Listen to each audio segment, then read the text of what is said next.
행사 자체가 이렇게 편안히 예술과 더부는 그런 행사이기도 하고, 그래서 오늘 행사의 주인공이신 우리 윤우명 선생님께서도 편안히 양해해 주시면 감사하겠고, 또 관객 여러분들께서 또한 저의 이런 모습을 외람되지 않게 받아주시면 편안하게 이 행사 시작도 언제 시작했는지 모르게 슬그머니 문을 열어보도록 하겠습니다.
로우란을 지났는가, 두낭을 지났는가, 가도 가도 끝없는 허공을 사자는 묵묵히 걷고 있다. 발을 옮길 때마다 모래소리가 들린다. 달빛의 소리는 모래소리인가, 시간의 소리는 모래소리인가, 아니면 서역 3마리를 아득히 우러온 고무소리인가. 그때 누군가 중얼거린다. 아이야, 사내였다면 개초처럼 먼 곳으로 법을 구하려 떠났다 치렴. 계집애였다면 사막 속에 곱게 단장하고 있다고 치렴. 그렇다고들 치렴. 사자가 걸음을 멈추었다. 무슨 일일까? 그러자 사자가 난데없이 내게 물었다. 봉산이 예서 뭐, 강령이 예서 뭐, 기린이 예서 뭐. 깜짝 놀란 나는 머리를 내젓기만 했다. 그와 함께 사자가 고개를 들고 화등장 같은 눈을 크게 떴다. 이게 누기요? 북청아지바이 아니요. 사자는 말을 마치자마자 어느 걸에 가죽을 굴을 벗어던졌다. 참말 긴 하루였어. 이지 오래 춤추기도 아마 처음이지비. 목구멍에 모래가 잔뜩 엉겨붙은 쉰 목소리였다. 그러나 나는 그 목소리가 누구의 목소리인지 짐작할 수 있었다. 그것은 내 목소리였다. 자, 러시아어로 한번 들어보시겠습니다.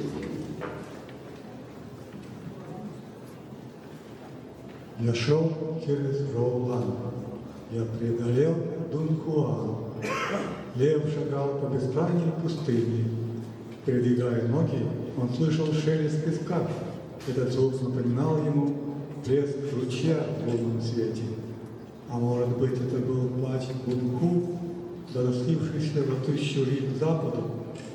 Дитя мое, если бы ты был смелым юношей, то отправился бы подобно монаху Кечхо за далекой мечтой, чтобы отыскать буддийскую дхарму. Не правда ли, что сия пустыня похожа на красивую приодетую девушку? Лев остановился. Он снова услышал голос. Он сам далеко ли отсюда? А Канлен? А Гирин в какой стороне? Изумленный лев огляделся, широко раскрыл глаза. Кто это? Вы Абай из Тукчона? Придя в себя, лев сбросил шкуру, и он опять услышал. Нелегкий был твой путь, и день сложился длинный, но нынче ты танцевал особенно, впервые за все время. Голос сиплый и хриплый, будто горло говорившего пылесосного в зной пустыни. Но я догадался, чей это голос. Это был мой голос.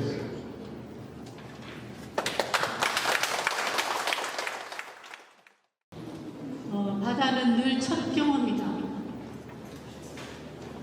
또 바다는 속삭이며 삶의 겨드랑이에 와 닿는다. 이게 얼마나 육감적인지요. 제가 정말 계속 놀랍니다. 선생님한테는. 그래서 이러한 문체를 정말 제가 본받고 싶어서 이 작품을 골랐습니다. 강릉의 사람 중에서 옛 바다로 가는 길, 윤후명. 사거리 한 모퉁이에서 내린 나는 여유롭게 걸음을 옮겼다. 그런데 당연히 하나뿐이어야 할 골목길이 둘이었다. 나는 머리를 갸우뚱했다. 그렇다고 새로 뚫린 흔적도 없었다. 애초에 그렇게 되어 있는 길이었다. 도무지 알 수 없는 일이었다. 몇십 년 동안 아무 헷갈림이 없었다. 나는 이리저리 기웃거리다가 건물 옆 더 작은 골목으로 들어갔다.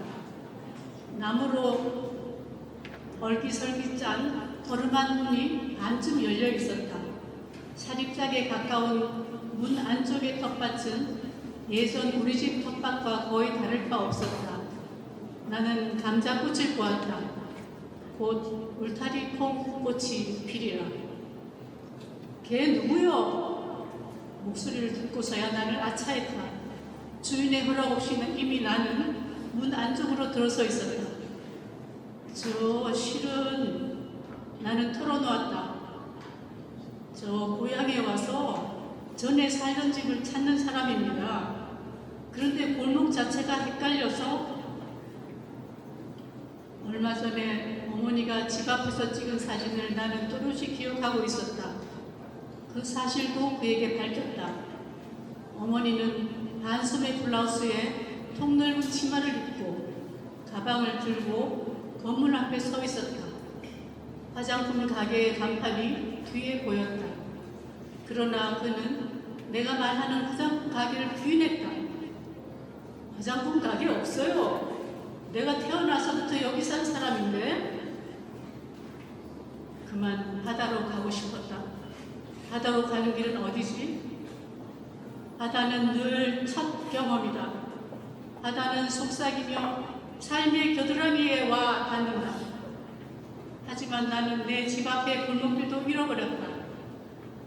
이제 내가 바다로 가는 길을 묻는 것은 유령선을 찾겠다는 뜻이었다. 찾지 못할 것임을 알면서도 나는 찾아야 한다. 그때 멀리서 유령선이 너울을 타고 오는 소리가 들렸다. 그 소리를 들으려는 듯 내 귀는 아득한 바다 쪽으로 향했다. 마치 그 안에서 어머니의 모습을 볼 수 있으려니 하는 듯. 감사합니다.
그 다음 과제는 그림 보고 느낌 말하기였다. 의사는 가방 속에서 다른 책자를 꺼내 이쪽 저쪽 펼쳐 보였다. 그것은 아무런 구체적 형상도 아닌 부정형의 형상으로서 말하자면 제멋대로 된 그림 아닌 그림이라고 하는 게 옳을 것이었다. 의사 역시 이건 정답은 없는 거라고 안심을 시키기도 했던 것이다. 박쥐, 나비, 골반, 바닷속, 사원. 나는 그야말로 느낌을 말하려고 했었다. 정답이 없다고 했어도, 아니 정답이 없다고 했기 때문에 그것은 더 어려운 문제였다. 정답이 있었다면 모른다고 해도 그만일 텐데 어쨌든 무엇인가 자신의 견해를 밝게 한다는 것이 그토록 어려운 일임을 나는 그때 처음 알았다. 그런데도 내가 하나하나 말할 때마다 의사는 무엇인가 차트에 꼬박꼬박 적어놓는 것이었다.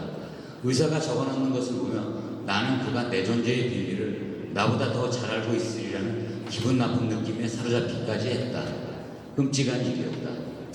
몇 개의 그림을 그리고 생각을 말하고 하는 동안 나는 마치 산채로 회를 떠 살이 다 갈라지고 앙상한 뼈만 남은 생선골이 되었다는 느낌이었다. 언젠가 거제도에 갔을 때 낚시꾼 사내가 갓 잡은 물고기를 회 뜨는 것을 본 적이 있었다. 살을 말끔히 발라내고 머리와 꼬리와 뼈만 남은 것을 사내는 바위 및 바닷물에 휙 던져버렸다. 거기까지는 그저 그러려니 하고 나는 재미있게 보았었다. 그와 함께 나는 내 눈을 의심했다. 그 뼈만 남은 물고기가 꼬리 지느러미만을 부지런히 양옆으로 움직여 저쪽 물 한가운데로 도망가는 것이었다. 그제야 낚시꾼도 저놈 봐라 하면서 허허 어이없는 웃음을 내게로 날렸다.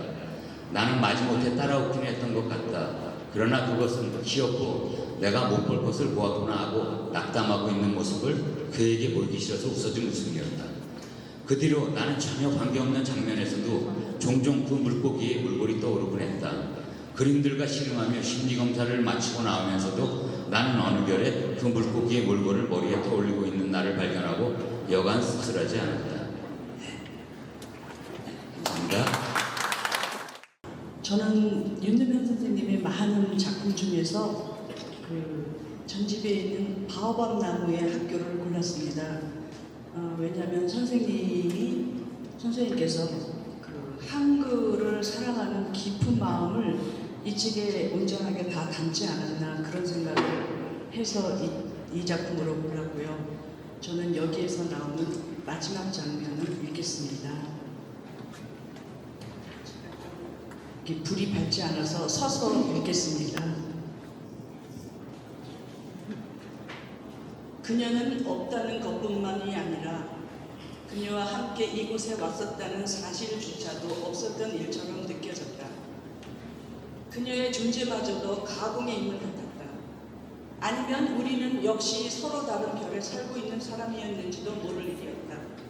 이곳에서 춤추던 그녀는 다른 별에 살고 있는 사람의 그림자에 지나지 않는다.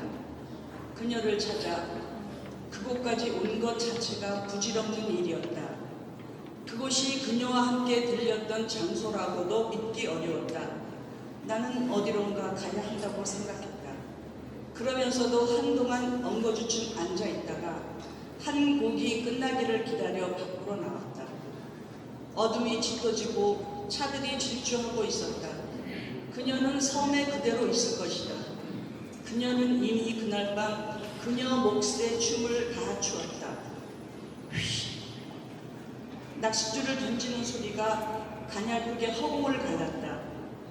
청년들은 늘 신통한 조가가 없는데도 방파제에 나와 낚시를 던지고는 했다.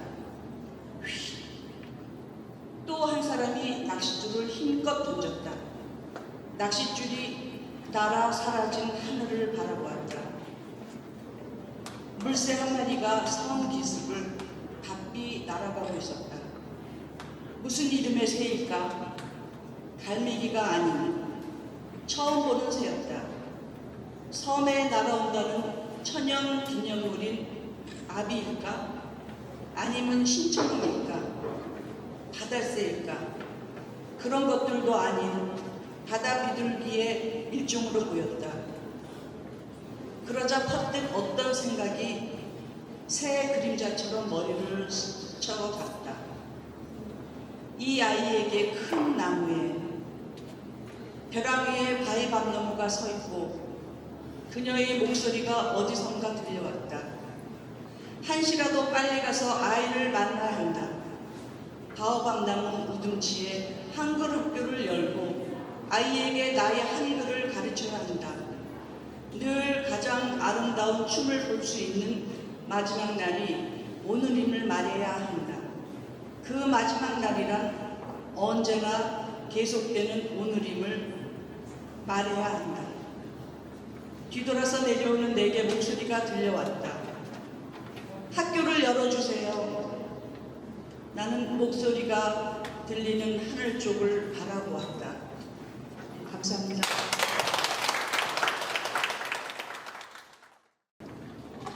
그렇다고 시를 버리지 마라. 난 시를 쓰는 너가 좋아. 어디선가 아마색 머리에 손을 속삭인다. 나는 그녀와 어우러졌던 오래전 시간을 기억해내려 애썼다. 그러나 시간이라기보다 어떤 공간이 머릿속에 얼렁거렸다. 나는 내 공간 속으로 나를 숨긴다고보다 내 안의 길로 찾아들기를 원했다. 나는 여러 곳에 나만의 공간을 만들고자 했다. 나만의 공간을 갖고 싶은 열망은 결코 사그러지지 않는다. 고등학교 졸업을 앞둔 어느 날 집을 나와 독립을 꿈꾸며 길에서 멀리 떨어진 들판 한가운데 얻었던 밤 쉼터 블로그의 가 건물에는 바람이 숭숭 들어오고 있었다. 눈이 가득한 겨울의 일이었다. 나는 새로운 인생을 시작하기로 하고 눈길을 걸어 그 집을 갔었지. 사람이 살지 않은 채 비어둔 집을 지우기로 한 거나 다름없었다.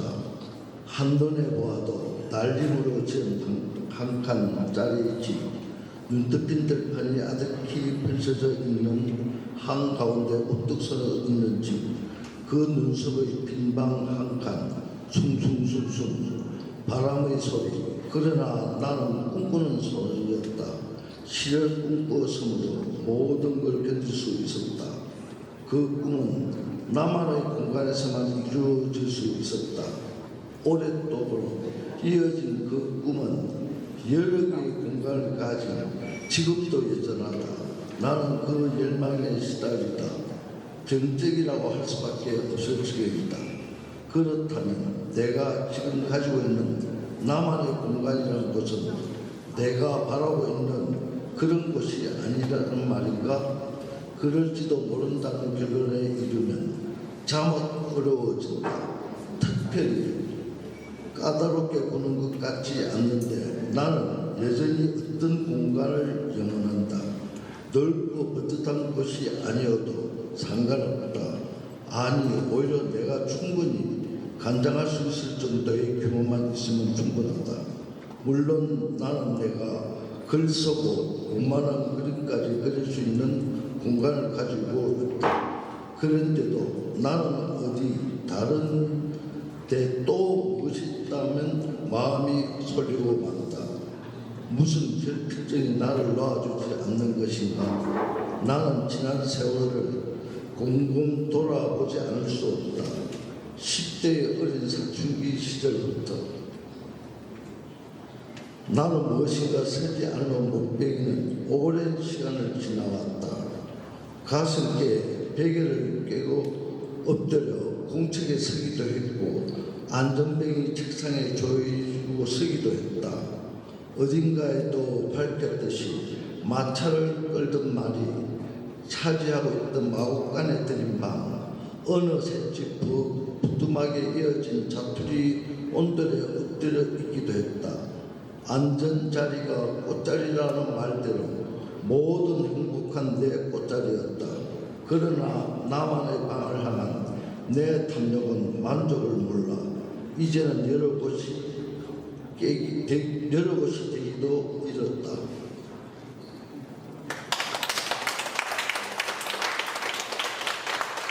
선생님 사랑하고 존경합니다. 멀리 이곳 강원도 정선 고한 산책 탄자까지 방문해 주신 여러분들 반갑습니다. 지금 여러분이 계신 이곳은 석탄산업 전성기엔 한 해에 10명에서 20명 가까이 광부가 목숨을 잃던 그 바로 광부들의 피와 땀과 노동의 역사가 있는 곳입니다. 저는 그곳에서 1986년부터 5년 동안 최탄 막강에서 저승사자와 싸우며 석탄을 캐던 진짜 광부였습니다. 여러분은 지금 진짜 광부의 모습을 보고 계시고요. 제가 존경하는 우리 윤희명 선생님의 정암사 수만호탑이라는 시를 읽겠습니다. 정암사 수만호탑 윤후명 15년 전쯤 교보문고에서 펴낸 책 지심도 사랑을 품다와 올해 2023년 3탄 아트마인 그림 전시는 둘 다 김형석 큐레이터의 솜씨. 나는 경선 정암사에 가서 국보가 된 수많은 탑을 바라보며 무슨 인연이었을까를 돌아보았다. 그 뜰에는 더군다나 겨우살이가 나무에 싱싱하게 붙어 있었다. 그날 경선장에서 올챙이 구슬을 먹고 올라간 정암사는 정열복음이기도 했다. 나는 산중턱의 수많은 탑을 바라보았다. 지금 3탄 아트만으로 작품을 보내며 그 탑을 다시금 떠올린다. 이렇게 끝납니다. 제가 여기 진짜 광고라고 말씀드리는데 사회자님과 여러분께 양해를 구해서 탄광시 한 편 양성해도 되겠습니까? 제가 그냥 목소리 크기 때문에 앞에서 육성으로 그냥 하겠습니다.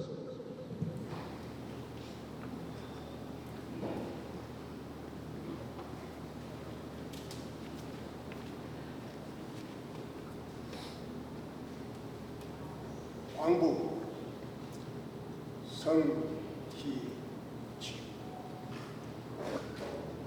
안전등 불빛 앞에 하루살이 때처럼 춤추는 탐만지 단 한 번의 호흡에도 공기보다 더 많이 폐에 쌓인 듯해 자꾸 생가르침을 뱉어댄다. 전쟁터처럼 어제도 오늘도 다치고 죽음이 된 동료들의 이야기를 들으면서 선뜻 팽개쳐버리 못하는 손때 묻은 복경, 몸을 팔고 건강을 팔아야만 몇 푼돈을 얻는 하루 6시간의 노동, 결코 서러워서도 안 됩니다.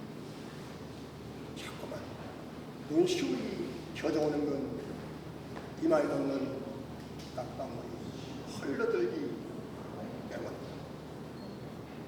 휘두른 곡괭이에 힘을 주며 자꾸만 대신들 하는 소리, 살아야 한다, 살아야 한다. 언젠가는 하늘 한 겹 훌훌 벗고 맑은 공기 가득한 저 눈부신 햇살날로 돌아갈 그날을 위해서 왔습니다.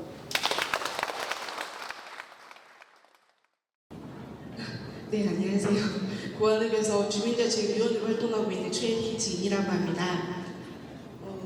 제가 어제 시를 어떤 걸 할지 받았는데 곰취의 사랑이라고 하더라고요. 제가 마침 원피스가 초록색이 있어서 한번 맞춰서 입고 와봤습니다. 몰입하신 데 도움이 될 수 있어서 좋겠습니다.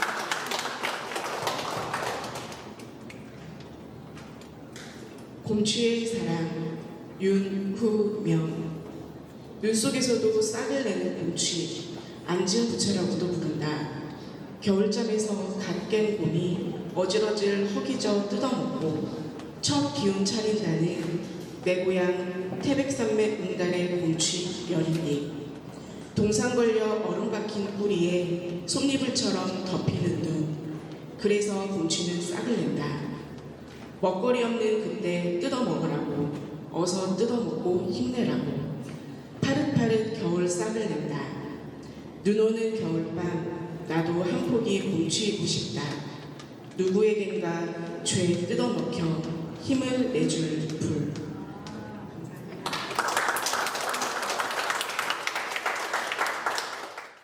이 자리는 사실 예정에 없었던 걸로 아는데 조금 당황스럽습니다. 그러나 윤우명 선생은 제가 개인적으로는 친구지만 공식 석상에서는 선생이라는 표현을 합니다. 그 까닭은 내 문학의 앞선 선배고 또 생에 있어서 여러 가지로 살아온 동안에 많은 것을 저한테 영향력을 주었던 사람이기 때문에 공식 석상에서는 선생이라는 표현을 합니다. 오늘 저는 서울에서 이 윤우명 선생 제자분들하고 같이 여기 참여하기 위해서 내려오면서 마지막 이 코스를 들어오면서 윤우명 선생의 이 문학과 미술의 만남, 이것은 이 천상의 숲에서 이루어지는 그러한 행사이구나 하는 그런 느낌을 받으면서 마지막 그 차에서 내렸습니다. 실제 와 보니까는 생각과 다르지 않게 천상에 바쳐지는 그러한 전시회를 기억해 주신 주최자, 후원자 측과 예술 감독에게 감사를 드립니다. 사실은 이 자리 자체가 사족이나 마찬가지인데 윤 선생님 어떠세요? 이 기획된 이 행사 자체를 어떤 느낌으로 지금 느끼고 있습니다? 한 몇 해 전에 여기 왔었어요, 한번. 근데 이런 행사를 하게 될 줄은 꿈에도 몰랐죠. 그런데 이 행사를 진행한 김영석 큐레이터가 큰 일을 벌여가지고 이 일을 전부 다 일으켜냈어요. 그래서 참 걱정하다가 이렇게 왔습니다. 그리고 뭐 여러분들 뵙게 되니까 참 여러 가지 감회가 많습니다. 내가 어쩌다 이런 자리까지 불려나왔나 이런 생각도 들고 아주 복잡한 인생을 살아왔는데요. 그것이 여기에 한꺼번에 모여 있는 것 같아요. 참 그래가지고 지금 78세니까 내년에 우리 나이로 8순이라고 합니다. 여기까지 살지도 몰랐어요. 젊었을 적에 하도 술을 많이 먹어서 지금 거의 매일 술병 치료하느라고 병원 다니는데 또 저랑 글 쓰는 친구들은 거의 다 죽었어요. 저보다 술도 별로 못 먹던 친구들이 다 죽어버렸어요. 이게 어떻게 된 일인지 또 알 수가 없어요. 그런데 여러분 앞에서 이렇게 문학을 얘기하고 있고 또 미술, 사실 여기 유명한 화가도 와 계신데 제가 그림을 그리게 될 줄 몰랐어요. 그런데 어쩌다가 화가들 좋다고 쫓아다니다가 그만 그림 몇 점 그린 게 화가라고. 그걸 또 뻔뻔하게 어디다 팔기도 했어요. 이게 뭔 얘기인지 정말 인생은 알 수 없어요. 어디로 굴러가는지. 개구리하고 럭비공은 어디로 굴러가는지 알 수 없다는 분이 인생 또한 어디로 굴러가는지 알 수 없어요. 그래가지고 내일 모레 80을 먹었으니 이게 또 어떻게 된 일인지 또 여기서 이렇게 무슨 얘기인지 알 수 없는 얘기를 할 수 있다는 게 제가 지금 말을 하면서도요, 말을 잘 못하게 된 게 딸꾹질을 하는데요. 벌써 5개월째 딸꾹질을 하고 있어요.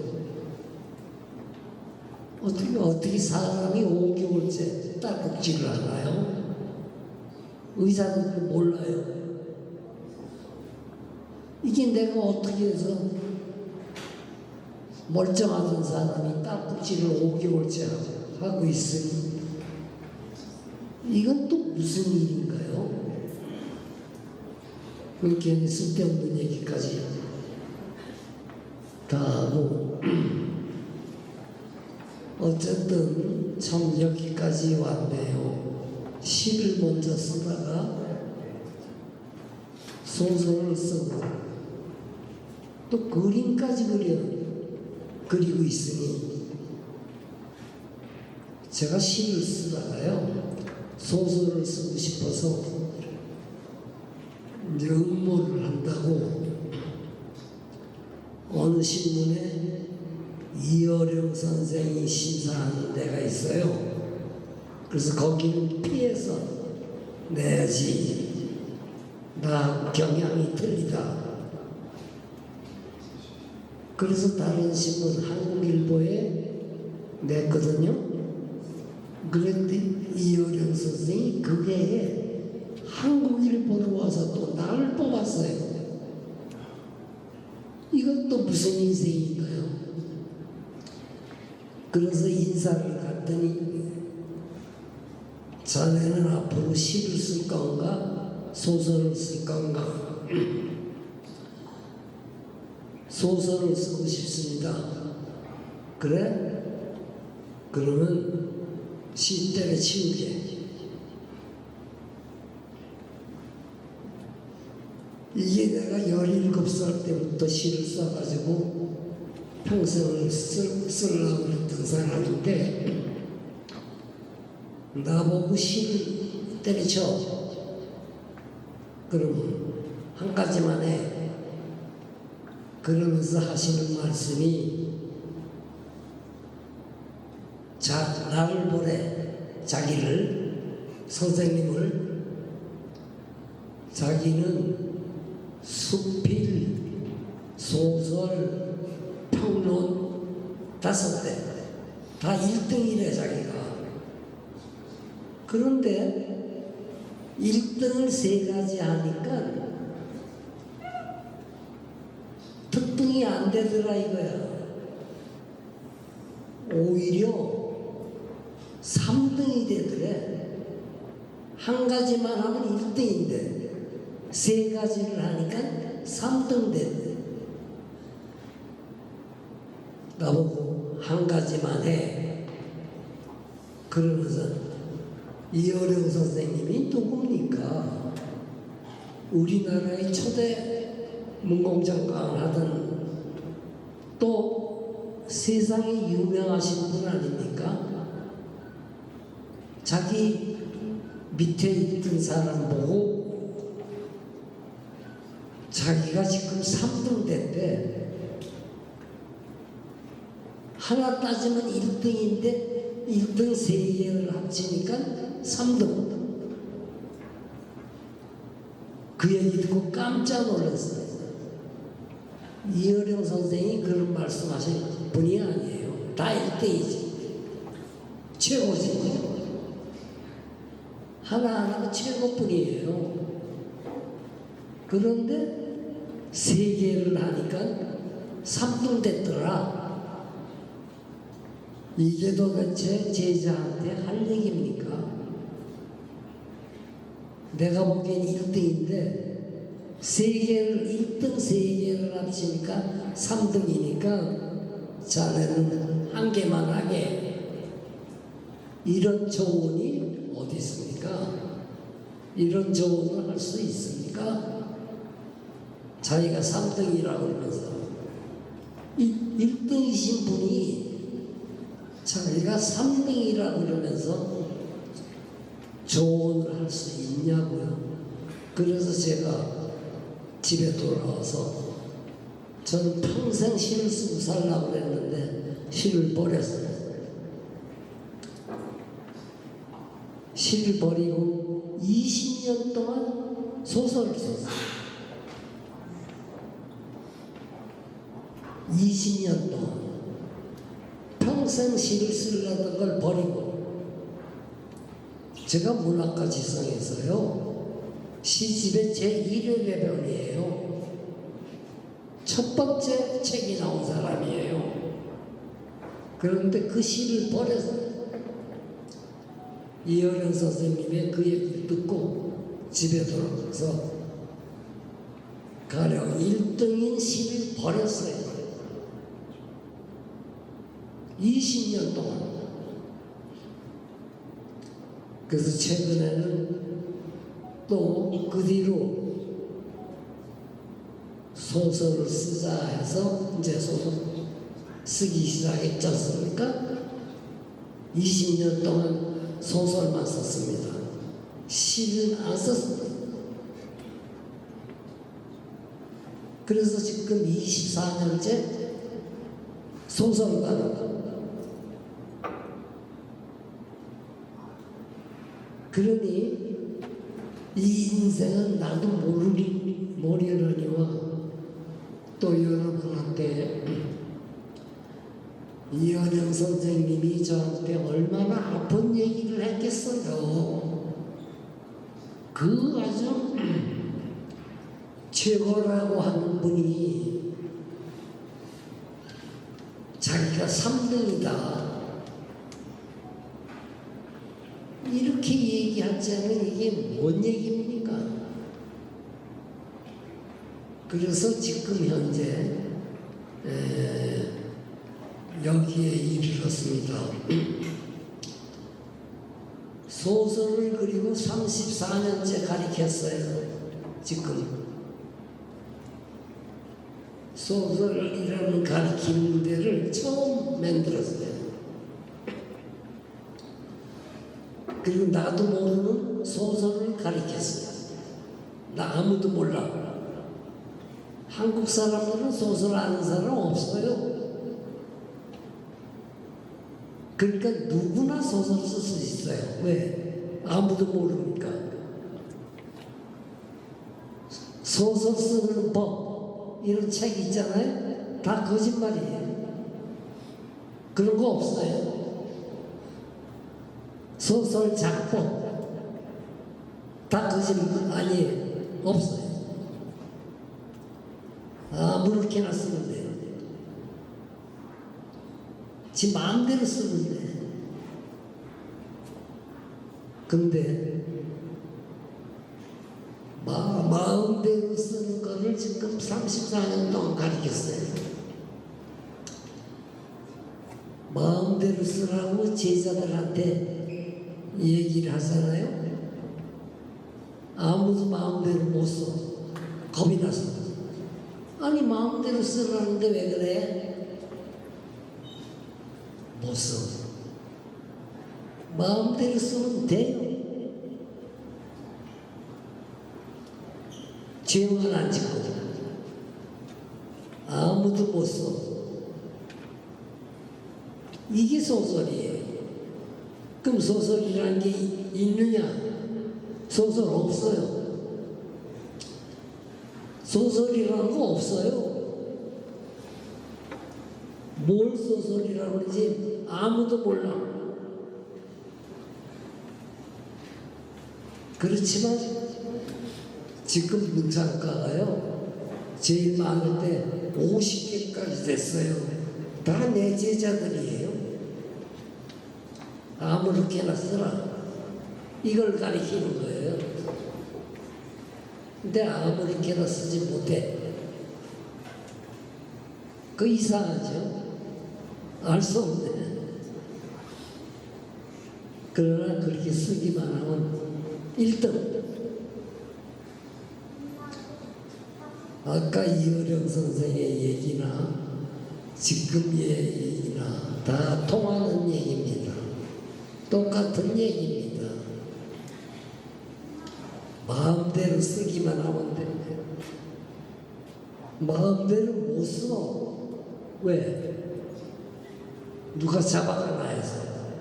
잡아가긴 누가 잡아갑니까? 지 마음대로 쓰는데.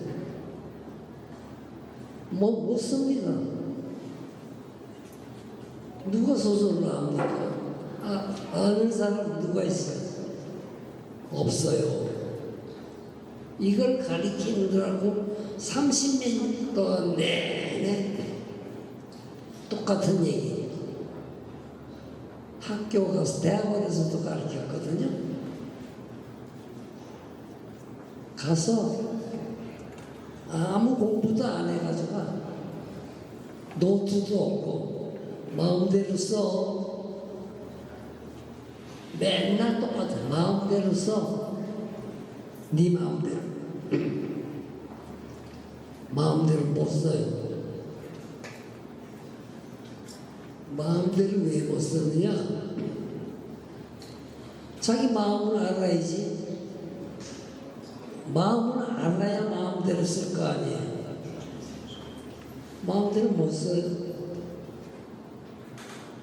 자기 마음 아는 사람 하나도 없어. 거기에 소크라테스라는 사람이 해답이 있어요. 선생님, 인생이 무엇입니까? 소크라테스가 플라톤이거든요. 똑같아요. 대답이 뭡니까? 철학의 대답은 하나입니다. 너 자신을 알라. 소크라테스의 대답은 하나예요. 제가 철학과 나왔거든요. 소크라테스 전체 철학이 서양 철학은 그거 하나밖에 없어요. 너 자신을 알아, 임마. 까불지 마. 소크라테스가 그 전날 밤에 저기 산에 올라가가지고 돌에다가 새겼어, 자기가. 너 자신을 알라.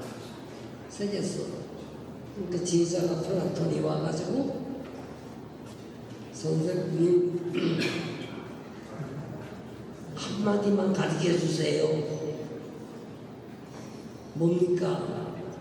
저기 올라가면은 신탁을 내린 미도가 신탁을 내린 게 있다.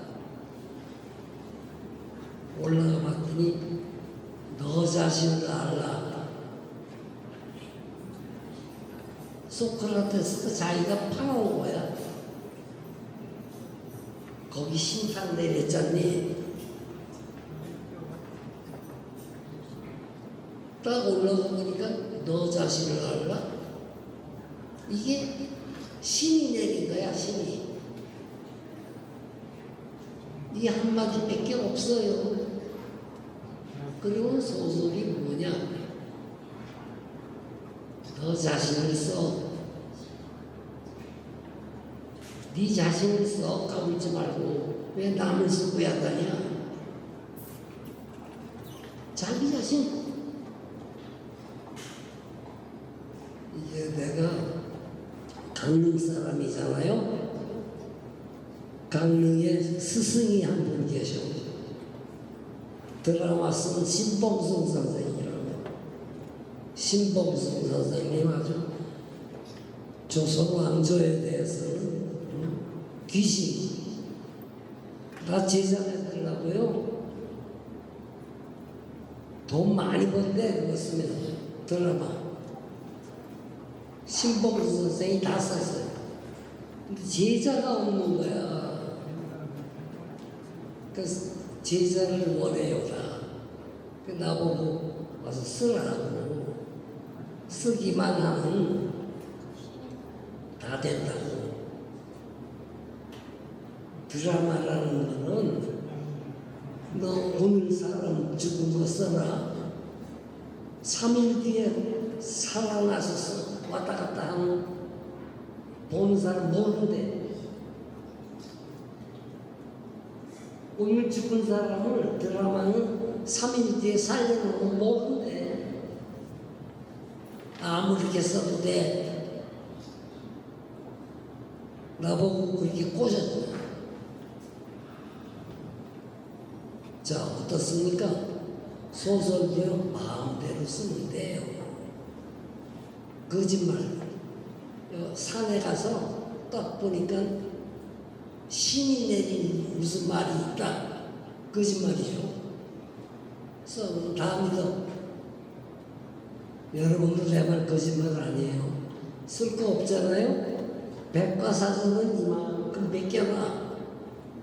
보고서 백과사전 이만큼 맡겨놓아요.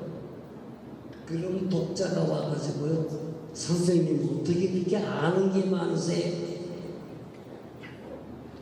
내가 그 앞에서 써놓거든요. 백과사전에는 다음과 같이 써있다. 써놔요. 그리고 베껴. 독자가 와서요. 선생님 어떻게 그렇게 아는 게 많으세요? 아까 오늘 죽은 사람 내일 살려놔도 돼요. 베껴도 돼요. 웬만하면 다 베낀 거예요. 소설 다 베낀 거예요. 그걸 가지고 자기가 쓴 것처럼 제가 우리 집사람이 그런 얘기 하지 말라고 절대. 그 제가 아까 누가 이상문학상 뭐 얘기가 잠깐 나왔길래 제가 심사를 몇 대 했거든요. 갔더니 그 회장님이 또 나와서 옆에 사람들한테 날 보고 이 사람이 이상문학상을 탄 사람 중에 제일 안 팔린 사람입니다. 그래요? 그러니까 또 인사하고 이건 자랑에 속하는데요. 다음 해에 또 나를 불러 똑같이 얘기해. 이 사람이 이상문학상 탄 사람 중에 제일 안 팔린 사람입니다. 네 번 다 똑같은 얘기. 이 자랑 아니거든요, 우리가 제가. 그럼 왜 나를 부르기? 부르지 말아야 될 거 아니에요. 유명한 사람들 제가 다 심사했어요. 똑같이 제일 안 팔린 사람이에요. 그건 맞긴 맞아요. 제일 안 팔려요. 소설을 나처럼 안 팔리는 사람 없어요. 그런데 어디서 불러요? 왜 그래요? 도대체 나를 괴롭혀요. 어디 심사위원장 하면 나예요. 내가 가서 또 앉아있어요. 제일 안 팔린다. 이게 한국계예요. 걱정할 거 하나도 없어요. 한국이 그래요. 그러면 얘야 제일 안 팔립니다. 다음에 또 불러. 그리고 위원장을 시키는 거예요. 그러니 이게 또 뭡니까? 너 자신을 알라. 그 중에서 제일 훌륭한 사람이 이어령 선생님. 1등을 3개 합치니까 3등이 되더라. 이게 뭡니까 이거 도대체? 알 수 없는. 그리고 돌아가셨어요. 그 훌륭한 그 사람이 그 자존심 때문에요. 그런 말 할 사람이 아니에요. 자기를 2등도 그렇게 할 사람이 아니에요. 그런데 1등을 3개를 하니까 3등이 되더라. 이런 말씀. 이게 이어령 선생님이고요. 제가 이 세상에 태어나서 가장 감동받은 말이에요. 어떻게 그런 말을 할 수 있어요? 그래서 나도 그 말을 좀 어떻게 배워볼까 하고 요새 제일 안 팔린다고 그러면서 맨날 가서 그랬거든요. 근데 한 가지를 못하고 있다. 나 자신을 몰라. 나도 뭐 하는 놈인지 몰라.